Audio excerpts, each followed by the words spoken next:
Ahmadiyya zindabad, oh zindabad. Ahmadiyya zindabad, oh zindabad. Assalamu alaikum wa rahmatullahi wa barakatuh. Omulabi waffe omulungi alaba omukutu gwaffe guno ogwa True Islam Uganda, nyongera okwebaza yonna gy'osinzidde. Nga bw'eri enkola yaffe olunaku olwaleero mu studio mpise ne Sheikh wange Sheikh Ahmed Batte Kaire. Sheikh Ahmed Batte Kaire, tolera ku mulabi waffe omulungi salamu. Assalamu alaikum wa rahmatullahi wa barakatuh. Atali naffe ku mulundi guli ogwasembayo, nyongera okujjukiza nti tukyagendera ddala mu maaso n'omusomo gwaffe ogumanyiddwa ng'abazadde n'abaana. Ku mulundi guli twakiraba nti obutabanguko obubeerawo wakati w'abaana n'abazadde, obutakkaanya, endooliito, okubagana, okuyombagana bisingira ddala kuva ku bazadde. Weewaawo nga n'abaana balina paati gye bazannye nnene nnyo mu kuleetawo obutabanguko, obutakkaanya, ennyombo n'abazadde. Nga tetunnadda ku sayidi y'abaana, Sheikh Ahmed Batte Kaire, singa wabeerawo omuzadde nga mwetegefu era nga mweteefuteefu okuba nti afuuka ekyokulabirako eri abaana be basobole okukula nga balongoofu, omuzadde oyo akola atya? Abooluganda, nziramu okubalamusa n'ekiramuso eky'emirembe nti assalamu alaikum wa rahmatullahi wa barakatuh. Wa alaikum salaam wa rahmatullahi wa barakatuh. Nga sinnaba kuddamu kibuuzo ky'ombuuzizza, Essebo ninaweera ekibuuzo ekitonotono kye njagala okubuuza. Ng'okibuuza nze ssebo? Nkibuuza ggwe kuba nti gwaliwo ku lwabwe. Essebo kisoboka omuzibe okuluŋŋamya abazibe banne? Omuzibe nga yaluŋŋamya abazibe? Tekisoboka ekyo. Tekisoboka. Naye singa embeera ejja, Essebo ne twesanga nga omuzibe ali mu kuluŋŋamya bazibe, Essebo kiki ky'osuubira mu lugendo olwo? Olugendo olwo singa baba tebagudde mu bisiriko kugwa mu binnya, bayinza okugwa ku accident. Ate bwe baba tebagudde ku accident, bayinza okubula ne batatuuka gye balaga. Kyekyo kyennyini kye njagadde. Essebo Nti mu mbeera y'emyoyo, omuntu atamanyi kyakola, atalina kumanya mu by'emyoyo, ye mwennyini tamanyi kyakola, Essebo kwegamba atwalibwa ng'omuzibe mu by'emyoyo oba mu maaso ga Mukama Katonda. Kakati omuzadde atamanyi kyakukola, Essebo ye mwennyini singa omwana ajja n'amwebuuzaako ekibuuzo kyonna, tamanyi kyakuddamu, asobola kukambwala bukambwazi n'akambwalira omwana neyekyanga kyanga, ky'olina okusuubira mu information efaanagana bw'etyo, oba ky'olina okusuubira mu ansa omuzadde gy'abeera awodde omwana, eba ebuzabuza mwana. Kati seeka omuzadde ono gwe nnyinnyonyoddeko nga mweteefuteefu okulaba nti afuuka ekyokulabirako eri omwana we oba amabujje ge, ateekinga siteepu ki? Siteepu esooka gy'alina okusooka okutwala, era nga bwe ŋŋambye, kwe kwefuula informed, kwe kufuuka informed ye kennyini. Kubanga omwana singa abazze gy'ali, Essebo okumwebuuzaako, Essebo kubanga abaana gye basomera, Essebo gye bazannyira, Essebo gye babeera ne bannaabwe, basisinkana abantu ab'enjawulo bangi, buli omu n'enkola ye, buli omu n'endowooza ye, buli omu n'entegeera ye.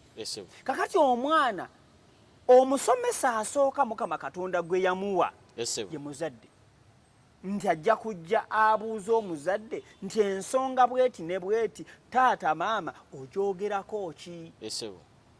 Awo omuzadde ayina okubeera mu mbeera nti amanye ekyokuddamu.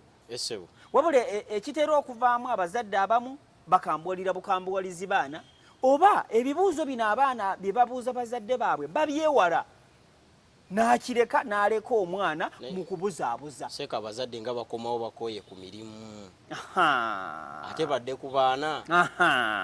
Bwe wali obuzibu, lwaki omuntu twabatwala ku ssomero abasomesa ne bakola omulimu ogwo? Abasomesa twebaza omulimu gwe bakola, naye omusomesa agenda kusomesa omwana wo nti tolimba? omusomesa agenda kusomesa omwana wo nti owange bambala bati waliwo omusomesa byasomesa weebiri era birungi naye waliwo byatasobola kusomesa omusomesa tasomesa mwana mpisa za mu buntu newankubadde bagezaako ate ne bwe baba bagezaako bongereza ku musingi omuzadde gwe yasimye waka. Kakati seeka ekibuuzo ne kibeera nti omulembe guno gwe tuulimu mulembe gukulaakulanye nti omwana bw'aba awezezza emyaka 18 20 waliwo social media alina data ku ssimu n'ebirala internet kati mba ndaba ng'omwana talina bwetaavu bwa kubuuza muzadde era n'abaana balina endowooza eyo nti nze sina budde bwa kwebuuza muzadde. Omwana gwe njogerako ku myaka 18 gy'oli mu kwogerako omwana bw'aba waakutereera aba yatereera dda bw'aba waakwonooneka aba yayonooneka dda. Ndi mu kwogera ku mwana omuto omwana atannaba na kumanya social media omwana ayiga olulimi lwa nnyina omwana ayiga okwogera omwana eyeebuuza level ya social media eyo omwana aba avudde ku level we twagalira manyi omuganda agamba nti akaliba akendo okalabira ku mukonda omukonda nkijjamu amakulu nti mu ntandikwa kati tuli mu ntandikwa omwana ng'atandika okukula atandika okuyiga tannatuuka ku myaka gya kwesalirawo ali mu myaka gya nasale gya P1 gya P2 omwana oyo bw'ajja n'abuuza muzadde we okubuuza kwe kuba kwesimbu tabaamu bunnanfuusi bwonna. Yensonga lwaki omuzadde alina okubeera nga ye mwennyini amanye ekyokuddamu ali well informed kwegamba okusobola okulungamya omwana we mu kaseera ako nga tannatuuka mu kadde kali aka social media.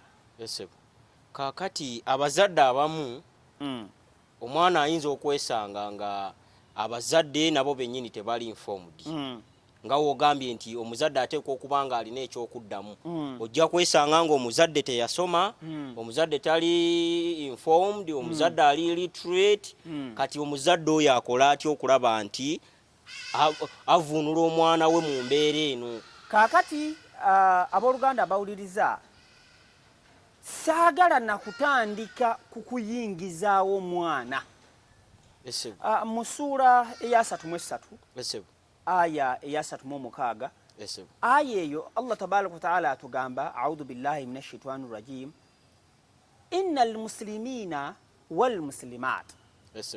Kitegeerekera bulungi nti amaka gakolebwa omwami n'omukyala n'omukyala. Ekigambo musilimu kina ensibuko nnyingi ezimu ku nsibuko yaakyo mulimu amakulu ga salaamu emirembe amalala ne gayiberamu amakulu aga salima ekitegeeza ekiyinza okuvaamu amakulu aga mental peace obutebenkevu bw'ebirowoozo omuntu okubeera nga atebenkedde. Omuntu oyinza okwebuuza nti obutebenkevu wano buvaawa nti omwana bw'abeera ku ssomero awulira ebintu bingi ebimu abitegeera ebirala bimubuzaabuza ebirala ebimubuzaabuza bifuuka ebintu ebikyankalanya ebirowoozo bye. Kakati singa abazze eri omuzadde omuzadde oyo n'amwebuuzaako ekyo kimuwa obutebenkevu bw'ebirowoozo mu ngeri emu oba endala katugambe ekyo kigulira omuzadde ekifo mu mutima gw'omwana omwana n'atandika okwesiga muzadde we nti taata ewaka bw'abanga ayolesa amazima n'ayogera amazima n'asuubiza n'atuukiriza ate maama amazima ago naye n'agayolesa omwana oyo afuna obwesigwe mu mutima eri bazadde be. Seeka nga owumbawumba akantu ako kakulu nnyo kubanga otugambye nti abazadde babeere nga ekyokulabirako eri abaana era n'otugamba nti bateekwa buteekwa okubanga balina ekyokuddamu eri abaana baabwe singa baba babagambye naye tukiraba enfunda nnyingi nti abazadde ate beboogera ate tebabikola kati tangazaamu ku nsonga eyo era kiri kitya omuntu abeera mu kino kinzijukiza hadisi emu gye njagala mbasomeremu hadisi eyo eva mu kitabo ekiyitibwa Adab al-Mufrad. Hadisi eno eva ku Hazrat Ishaq ibn Alal. Hadisi egamba nti Nabi Muhammad sallallahu alaihi wasallam yagamba nti innaka idha taba'ata ribata finas nti gwe kasoogoberera ebirowoozo ebiva mu bantu nga gwe mwanyi tolina kumanya wabula ogoberera Qur'ani. Nabi sallallahu yakozesanga ekigambo qira waqala kigambibwa nti yagamba kitegeeza gwe mwennyini toyina bwino, toyina kumanya, toyina mazima gogenda kutambulizaako mwana wo. Ekiddako kiki katukyulye mu hadisi afsadatahum fa inni la attabi'u ribata fihim fa afsadahum. Nti omuntu kasaagoberera abajja kubabuza. Era yali atunyumiza hadisi eno agamba nti nange nasalawo obutayogera kuva mu ndowooza y'abantu. Wano kyenjagadde tuteekeko essiro olwaleero nga tetunnagenda ku siteepu ey'okubiri ey'omuzadde kikyayina okukola. Njagadde omuzadde asooka amanye nti ye kennyini ayina okwefuula informed. Kati information gy'alina agiwereekereze n'ekyokulabirako ekirungi. Awo wennyini seeka oba osimba akati omulabi waffe omulungi, awo tetujja kubanga atusukkawo olunaku olwaleero. Naye nga sinnakusiibula katono nnyo seeka waliwo eŋŋombe egambibwa ennaku zino nti bannaddiini musuddeyo gwa naggamba ku mbeera eriwo ey'obulwadde obuli mu ggwanga. Abamu batuuse n'okulowooza nti gye buli oba tebuliiyo, tetulina kuteekako masiki, Mukama Katonda ajja tukuuma. Bannaddiini bwe bagamba mu sekendi 3 oyogerawo ki ku nsonga eyo? Abooluganda, ensonga eyo nkulu nnyo. Obulwadde bwo weebuli era obulwadde butta. Embeera eriwo ey'okubeera nga Mukama Katonda akyatubiseeko akasubi nga tetuli mu kutokomoka nnyo nga baganda baffe abali mu nsi eyo gye tuwulira, tekitegeeza nti obulwadde tebuliiwo. Obulwadde weebuli era mbasaba mwekuume, mutambule ne zimasiki muziteekewo ate mu observing social distance. Jazakala asanal jaza. Omuzadde waffe omulungi abadde yeekuumidde ku mukutu gwaffe guno ogwa True Islam Uganda. Nsuubira okuba nti ofunye ekyokuyiga era ekyokukola okitegeeredde ddala. Tukyeyongerayo n'omusomo gwaffe guno, naye nga sinnakusiibula nkujjukiza nti likinga, sharinga, commentinga, buuza ekibuuzo kyo kyonna ku mutimbagano gwaffe guno ogwa True Islam Uganda. Kijja kuba kikuddibwamu likinga page yaffe ku YouTube, sharinga n'ab'emikwano n'ab'eŋŋanda. Tusisinkane omulundi oguddako. Nsigadde ndi Kato Juma wa hadha. Assalamu alaikum wa rahmatullahi wa barakatuh. Ahmadiyya zindabad, oh zindabad. Ahmadiyya zindabad, oh zindabad.